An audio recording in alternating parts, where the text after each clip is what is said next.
بسم اللہ الرحمن الرحیم۔ السلام علیکم دوستو، ویلکم کرتے ہیں عمران آفیشیل میں وہ تمام میرے حضرات جو غیر ملکی سعودی عرب میں رہ رہے ہیں یا آنا چاہتے ہیں یا جانا چاہتے ہیں۔ سعودی عرب جو وزارت صحت ہے ان لوگوں نے خبردار کر دیا ہے کہ مزید 35 کیسز جو اومیکرون کے مریضوں کی تصدیق اور کر دی گئی ہے، تو اس لیے تمام جو ایس او پیز کی جو سختیاں ہیں بڑھا دی، جیسا کہ ماسک کی پابندی لازمی قرار دے دی گئی۔ اب مسجد میں آپ نماز بھی پڑھنے جائیں گے تو آپ کو ماسک پہننا لازمی ہوگا، اور جو فاصلے کے جو ایس او پیز تھی، جو سوشل ڈسٹینس ہے، اس کی بھی جو پابندی لازمی لگا دی ہے کہ کوئی بھی آدمی بغیر فاصلے کے کسی جگہ پر کھڑا نہ ہو۔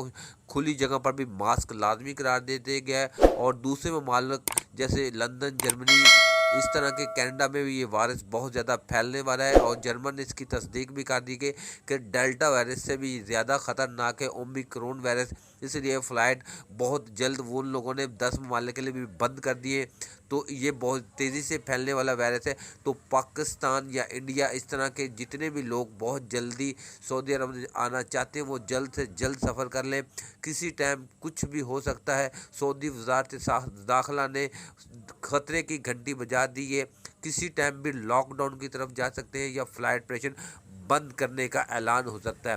کیوں؟ اس کی جو صورتحال سعودی عرب میں بہت تیزی سے پھیل رہی ہے۔ کل بھی کچھ کیسز سامنے آئے تھے، آج پھر 35 کیسز سامنے آ رہے ہیں۔